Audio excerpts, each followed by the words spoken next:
आज की physics online class में स्वागत है।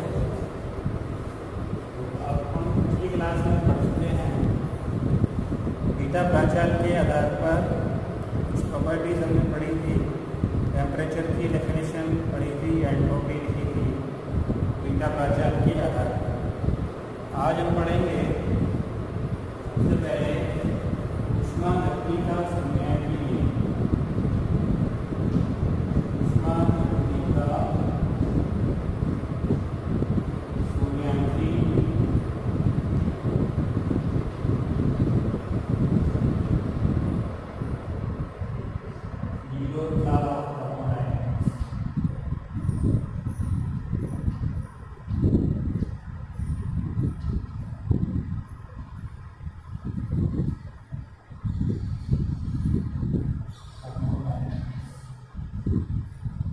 ऊष्मागति का संज्ञान के लिए इसको जब हम पढ़ेंगे कि हमने बीटा प्राचाल में पढ़ा है। बीटा प्राचाल बीटा इक्वल टू क्या होता है क्योंकि बीटा प्राचाल एक तरह से टेम्परेचर पे डिपेंड करता है, इकाई के टेम्परेचर पर ही बीटा प्राचाल डिपेंड करता है। ऊष्मागति के संज्ञान के नियम को समझने के लिए साधारणतः पहले 2 पॉइंट बेसिक पॉइंट जो है वो 2 पॉइंट क्या है। यदि दो निकाय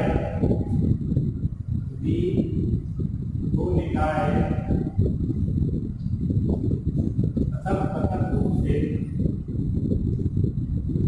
अलग अलग किसी दूसरे के साथ हो सकते हैं, साम्य अवस्था में है। साम्य अवस्था में जानते हैं अच्छे से। साम्य अवस्था का मतलब जब ऊष्मा का कोई आदान प्रदान नहीं होता, ऊष्मा का या ऊर्जा का ट्रांसमिशन जब बंद हो जाता है, रुक जाता है, तो उसको साम्य अवस्था कहते हैं। साम्य अवस्था में है तथा अन्य क्रिया से पूर्व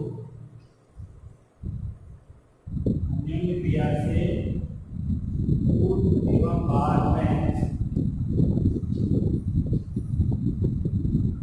बीटा प्राचाल नियत है। बीटा प्राचाल नियत है, इसका मतलब टेम्परेचर भी नियत रहेगा। तो बीटा इक्वल टू क्या है 1/kT, एक ऑलरेडी कांस्टेंट है, टेम्परेचर भी कांस्टेंट रहेगा। इसका मतलब निकायों के मध्य ऊष्मा का विनिमय नहीं होगा। निकायों के मध्य, तो निकायों की बात कर रहे हैं, पृथक रूप से साम्य अवस्था में है, आपस में साम्य अवस्था में नहीं है। लेकिन बीटा प्राचाल नियत है, अन्योन्य क्रिया से पहले और अन्योन्य क्रिया के बाद।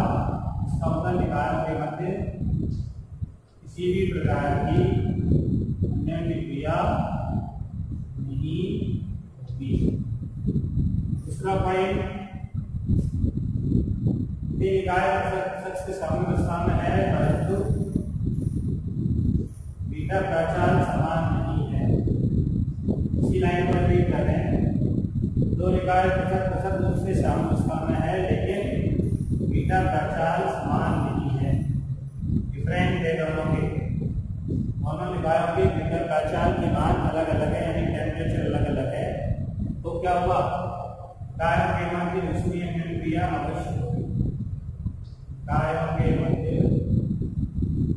अन्योन्य क्रिया होगी। ये बेसिक पॉइंट है। इसके आधार पर अपन ऊष्मागति के संज्ञान के नियम को स्पष्ट कर सकते हैं। कैसे करेंगे इस नियम को? देखो, मान लीजिए ये दो निकाय हैं, एक निकाय हो गया A, दूसरा निकाय हो गया B। दो निकाय होने हमारे पास A और B। इनके मध्य में हमने एक ऊष्मारोधी दीवार को रख दिया। क्या रख दिया? एक ऊष्मारोधी दीवार। ऊष्मारोधी दीवार है, इसका मतलब ऊष्मा का आदान प्रदान होगा नहीं इनके बीच में, क्योंकि आपस में कांटेक्ट में नहीं है, इसलिए बाह्य प्राचाल चेंज करने से भी कार्य के रूप में ऊर्जा विनिमय नहीं होगा। प्रकार का विनिमय नहीं है, एक्सचेंज नहीं है। अब एक तीसरा निकाय है सी, मान लीजिए इसको, ये तीसरा निकाय कौन सा हो गया, सी। सी और ए का आपस में ट्रांजिशन हो सकता है। ए और सी के मध्य में ऊष्मा ऊर्जा का विनिमय संभव है। इसी तरह से बी और सी के बीच में भी ऊष्मा विनिमय हो सकता है। इन दोनों के बीच में ऊष्मा का आदान प्रदान हो सकता है और इनके बीच में भी ऊष्मा का आदान प्रदान हो सकता है। अब ऊष्मा का विनिमय कब तक होगा, जब तक कि निकाय साम्य अवस्था में नहीं आ जाते। यानी इन दोनों के बीच में विनिमय कब तक होगा, जब तक दोनों साम्य अवस्था में नहीं आ जाते। जब साम्य अवस्था में आ जाएंगे तो विनिमय रुक जाएगा। इसी तरह से ये और ये भी क्या हो जाएंगे, साम्य अवस्था में। अब कुछ समय बाद, यानी कि थोड़ी देर विनिमय चलने तो इनका ऊर्जा का जब तक पॉसिबल हो। अब क्या करें, ए और बी के बीच में से ऊष्मा रूपी दीवार को हटा दें, तो यहाँ लगा सी के मध्य।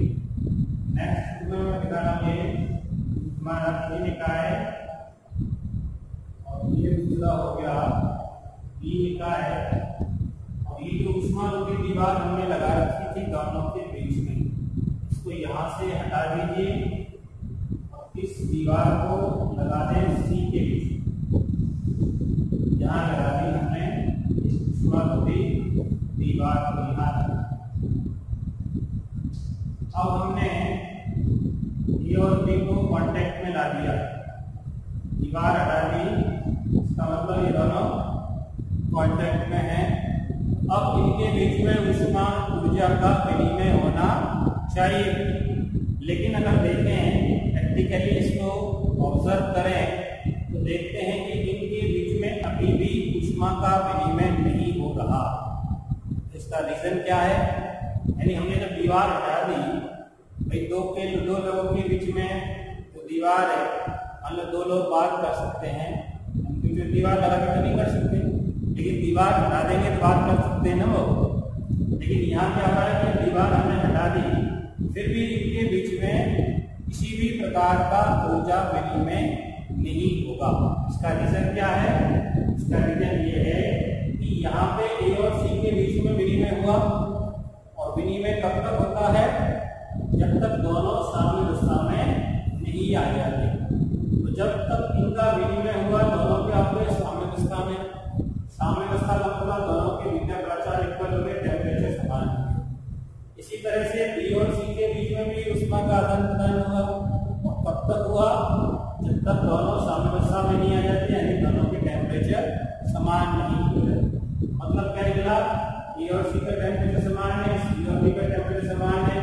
तो इसका मतलब क्या हुआ, सी पूरा एक है, ये पूरा एक ही वस्तु है, एक ही निकाय सी, इसका टेम्परेचर समान, इसका समान, इसका मतलब दोनों का आपस में भी क्या हो गया, समान हो गया। इन दोनों के भी बीटा प्राचार क्या हो गए, समान हो गए। और जब बीटा प्राचार समान हो गए, नियत हो गए, किसी प्रकार की अन्य क्रिया नहीं होगी। जैसा कि मैंने पहला पॉइंट दिखाया था कि अगर दोनों के बीटा प्राचार समान है तो किसी भी प्रकार की अन्य क्रिया पॉसिबल नहीं है। तो यही शून्यांकी नियम है। इसको हम शब्दों में क्या लिख सकते हैं, यदि दो निकाय अलग अलग, ये और ये आपस में नहीं, यदि दो निकाय अलग अलग या पृथक पृथक कह सकते हैं, यदि दो निकाय पृथक पृथक रूप से किसी तीसरे निकाय के साथ साम्य अवस्था में है, तीसरा कौन है, सी के साथ साम्य अवस्था में, ये भी वो भी अलग अलग, यदि दो निकाय पृथक पृथक रूप से किसी तीसरे निकाय के साथ साम्य अवस्था में है, तो वे दोनों निकाय भी परस्पर साम्य होंगे। इनके बीच में भी कोई ट्रांजैक्शन नहीं हो रहा है, इसका मतलब ये दोनों भी क्या हो गए, साम्य में हो गए। यही शून्यांकी नियम है। द्वारा सुन लीजिए स्टेटमेंट क्या लिखेंगे शून्यांकी नियम का, यदि दो निकाय पृथक पृथक रूप से किसी तीसरे निकाय के साथ साम्य अवस्था में है, तो वे दोनों निकाय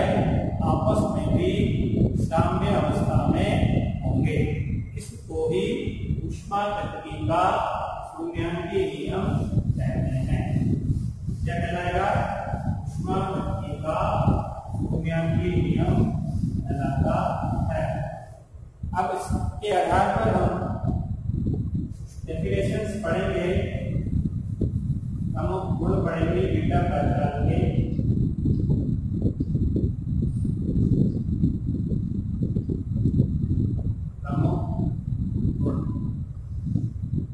नंबर 1, चूंकि बीटा बराबर क्या होता है 1/kT टेम्परेचर के रूप में इक्वल टू होता है L/L log of T। तो बीटा प्रचाल के ताप की हम लिख सकते हैं, बीटा प्रचाल ताप का इक्वल है L/L log of T होता है बीटा बराबर, क्योंकि ये जो मान है पॉजिटिव है, विभिन्न व्यवस्थाओं की संख्या ऊर्जा के साथ परिवर्तित होगी पॉजिटिव, बढ़ेगी घटेगी तो घटेगी। ये पॉजिटिव वैल्यू है, बीटा बराबर ये है और ये मान कैसा है पॉजिटिव, इसका मतलब बीटा बराबर 1/kT आल्सो पॉजिटिव,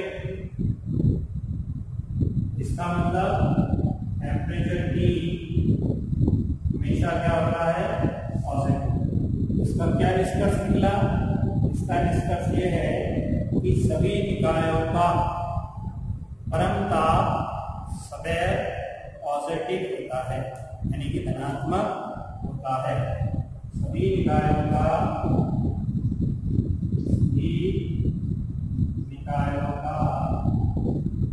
परम ताप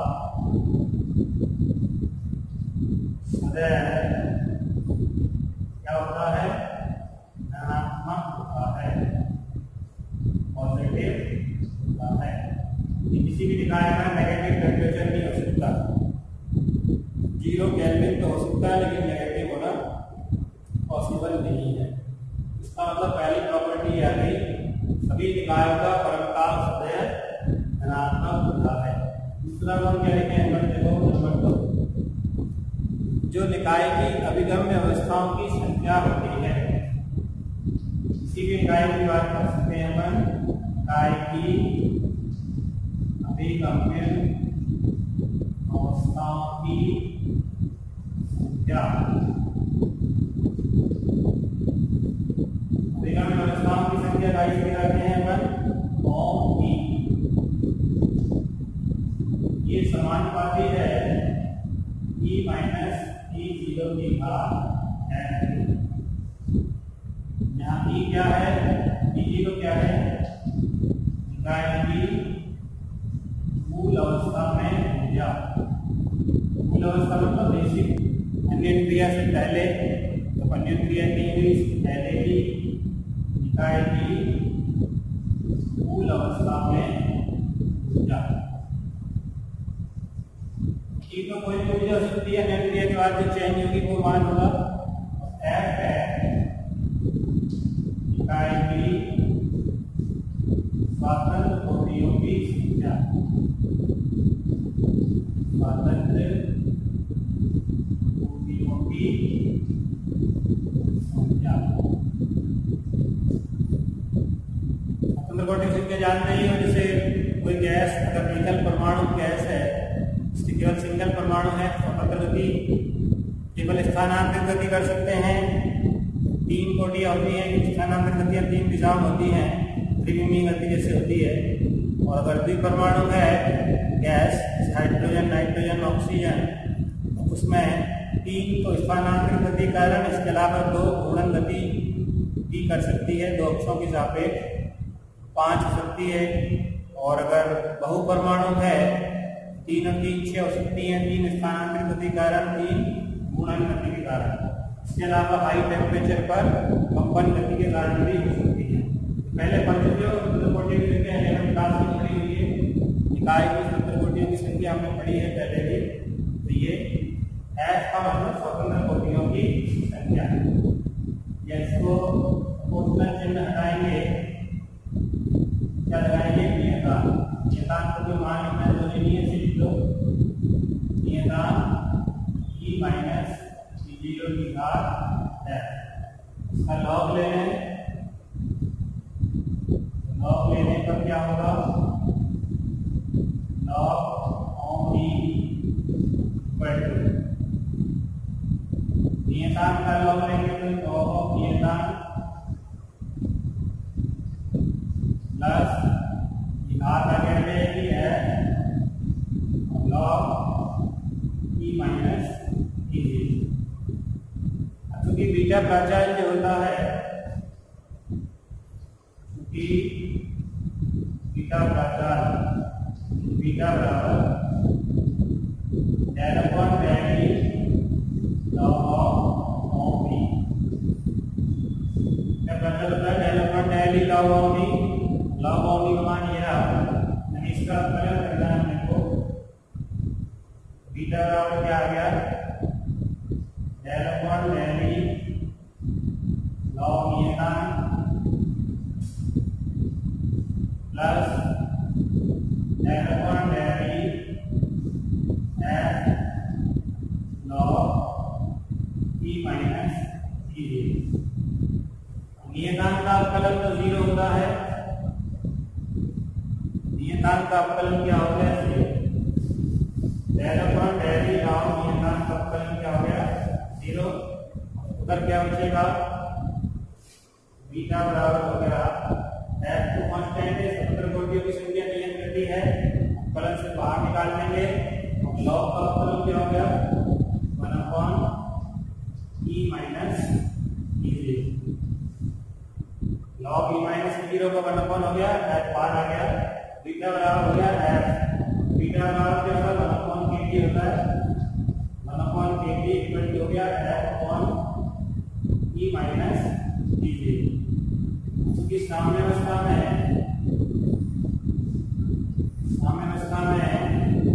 जो निकाय की ऊर्जा ई है वो माध्य ऊर्जा के बराबर होती है। माध्य को भाई लिखाएंगे ई बार से।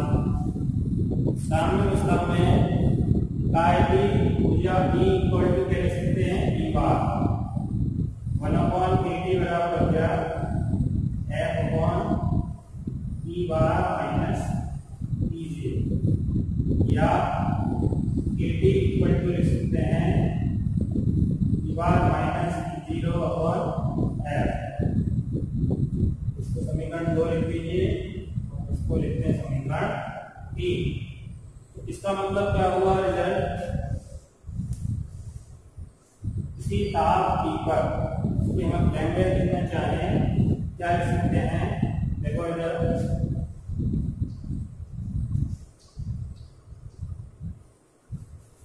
परम ताप T पर भौतिक राशि केटी राशि आई है, ऊर्जा होती है में किसके बराबर है, यहाँ पर भौतिक राशि केटी मूल अवस्था ऊर्जा के सापेक्ष, मूल अवस्था ऊर्जा के सापेक्ष। आरंभ में जब अनियंत्रित होगी तो मूल अवस्था ऊर्जा होगी, उसके सापेक्ष प्रति स्वतंत्र कोटि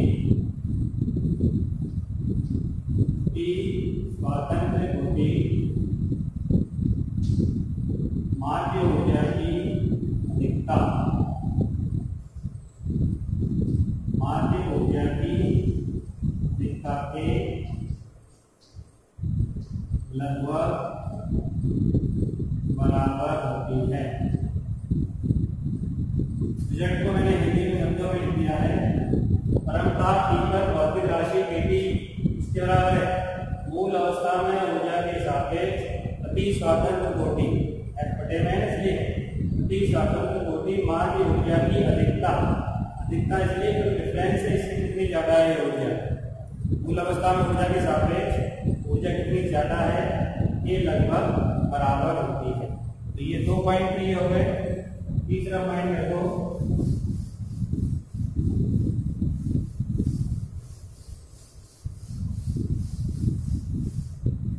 तीसरा जो पॉइंट है नंबर 3, क्योंकि अभी जो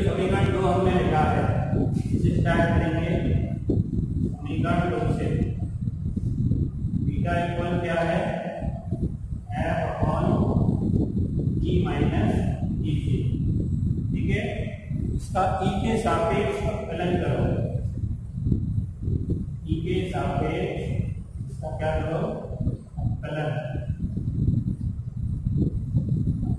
करने पर, यानी कि del beta upon del e equal to f constant है एज इट इज रहेगा, और जैसे 1/x का क्या होता है माइनस 1/x², इसका क्या होगा माइनस 1/e माइनस E0 का स्क्वायर। E0 तो मूल अवस्था हो जाए फिक्स होती है, नहीं है, ये हो जाएगा टी का वैल्यू, मान कैसा आया नेगेटिव। समीकरण नंबर हमने लिख दिया 4। Del beta upon del e का जो मान आया वो नेगेटिव आया, माइनस में है ना, ये minus F upon E minus E0 का होल स्क्वायर। अब चूंकि ताप T बराबर होता है 1/k बीटा, बीटा बराबर 1/kt है, इसलिए T बराबर क्या लिख सकते हैं अपन 1/k बीटा। इसका भी ई के सापेक्ष अवकलन करो,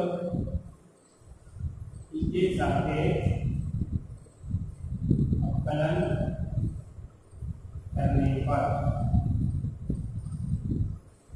इसका अवकलन क्या लिखेंगे, del upon del e of t equal to del upon del e 1/k beta.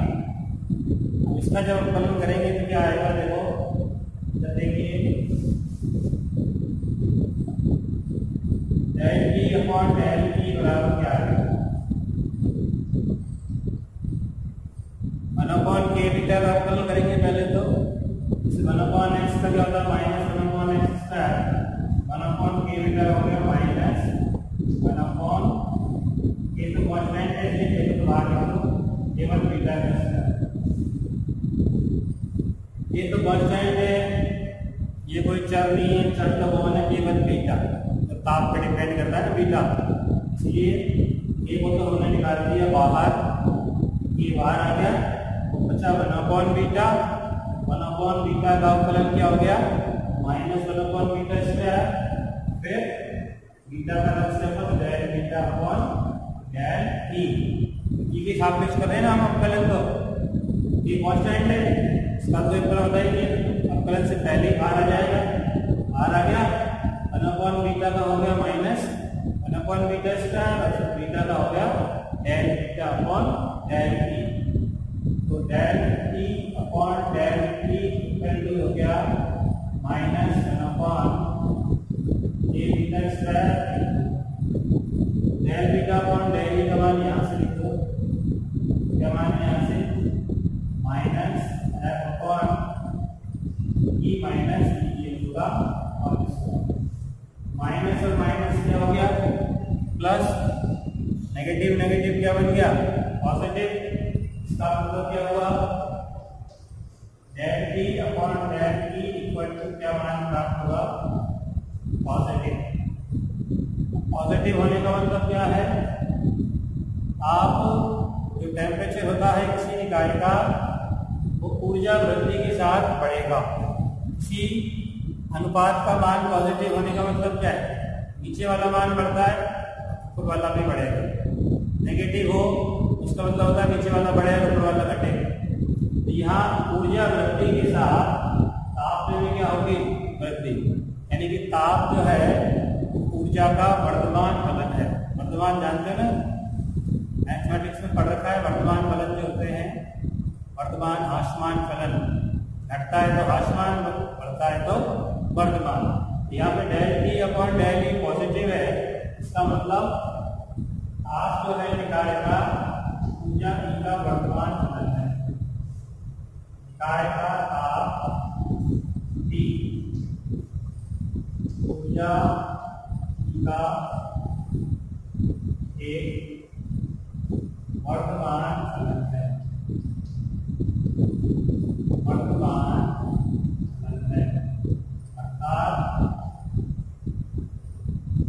इकाई की ऊर्जा में वृद्धि के साथ इकाई की ऊर्जा में वृद्धि के साथ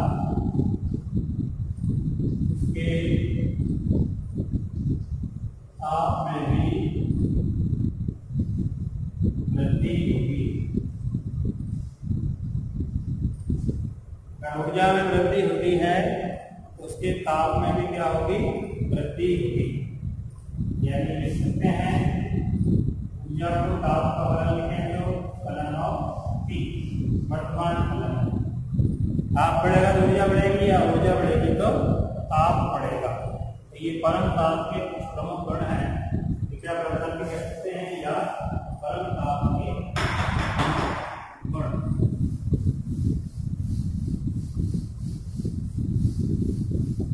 इसके बाद हम पढ़ेंगे जुड़ते जब मैंने लिखा दिए हैं परम ताप के प्रॉपर्टीज जो है वो यहाँ पे दी है, क्या दिया है आपको। इसके बाद अपन पढ़ेंगे ताप पैमाना, ताप पैमाना, टेम्परेचर स्केल।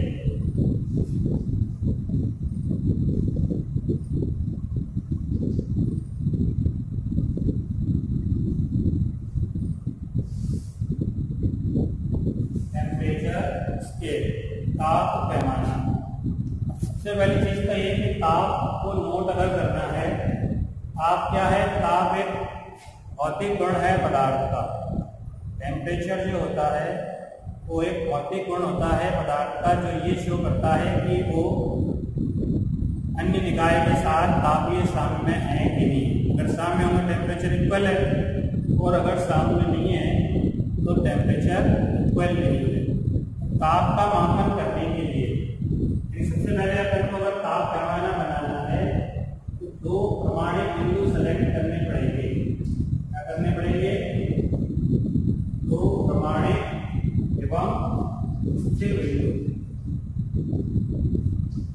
स्थिर बिंदु मतलब स्थिर या प्रमाणित बिंदु से क्या मतलब है, ऐसे टेम्परेचर के लेने दोनों पॉइंट के। बिंदु का मतलब कोई नहीं कि मीटर सेंटीमीटर में ले लिया कोई पॉइंट, बिंदु का मतलब टेम्परेचर के कोई ऐसे दो मान लेने अपने को सेलेक्ट करने जो हमेशा क्या रहते हो, स्थिर रहते हो, मतलब बदले नहीं कभी कि सर्दी में अलग, गर्मी में अलग, या बरसात में अलग, या 2 साल बाद पहले अलग था, 3 साल बाद अलग होगा, वो नहीं। ऐसे पॉइंट जो हमेशा स्थिर रहते हैं और जिन्हें कभी भी सरलता से प्राप्त कर सकते हैं, मतलब सामान्य प्रैक्टिकल लाइफ में उनको अपन प्राप्त कर सकते हैं, वो प्रमाणित और स्थिर बिंदु होते हैं। जैसे फॉर एग्जाम्पल जल का हिमान बिंदु, जल का हिमान बिंदु क्या होता है, जल का हिमान बिंदु 0 डिग्री सेंटीग्रेड, सेंटीग्रेड में लिखते हैं 0 डिग्री सेंटीग्रेड, या केल्विन में लिखते हैं तो 273 केल्विन। और दूसरा स्थिर बिंदु कौन सा हो जाएगा, जल का स्नान या भाप बिंदु जिसको कहते हैं, भाप या स्नान बिंदु कितना होता है, 100 डिग्री सेंटीग्रेड या 373 केल्विन होता है। जल का हिमान बिंदु और जल का भाप या स्नान बिंदु, इन बिंदुओं को अपन दो प्रमाणित और स्थिर बिंदु के रूप में चयनित करेंगे, सेलेक्ट करेंगे पैमाना बनाने के लिए। जैसे जल का हिमान बिंदु फिक्स है 0 डिग्री सेंटीग्रेड होता है, बर्फ हमेशा 0 डिग्री सेंटीग्रेड पे ही बनेगी। जल जो बर्फ में बन जाता है इसका टेम्परेचर फिक्स है। ऐसे जल का भाप या हिमान बिंदु 100 डिग्री होता है। अब इनका जो डिफरेंस है, इन दोनों टेम्परेचर का अंतर कितना है, 100। चाहे सेंटीग्रेड में देख लो चाहे केल्विन में देख लो, 100 जो डिफरेंस है तो इस अंतर को 100 भागों में डिवाइड करते हैं। इनका अंतर 100 है, 0 डिग्री और 100 डिग्री 273 केल्विन या 373 केल्विन के डिफरेंस को हमने 100 बराबर भागों में बांट दिया, या और अलग भी बांट सकते हैं, समान भागों में बांटना है। समान भागों में बांट देंगे प्रत्येक भाग जो आएगा वो क्या कहलाएगा 1 डिग्री। एक भाग क्या कहलाएगा 1 डिग्री। वो डिग्री सेंटीग्रेड में हो सकता है, केल्विन में हो सकता है या फारेनहाइट में भी हो सकता है। अपन टेम्परेचर लेते हैं मापने के लिए, सेंटीग्रेड में भी मापते हैं, केल्विन में भी मापते हैं और फारेनहाइट में भी मापते हैं। अभी तो ताप पैमाना बनाने का अपने को तरीका हो गया। 2 पॉइंट लेने प्रमाणित स्टैंडर्ड पॉइंट, एक हिमांक बिंदु एक पूर्णांक बिंदु, उनके डिफरेंस को बराबर भागों में बांट देंगे।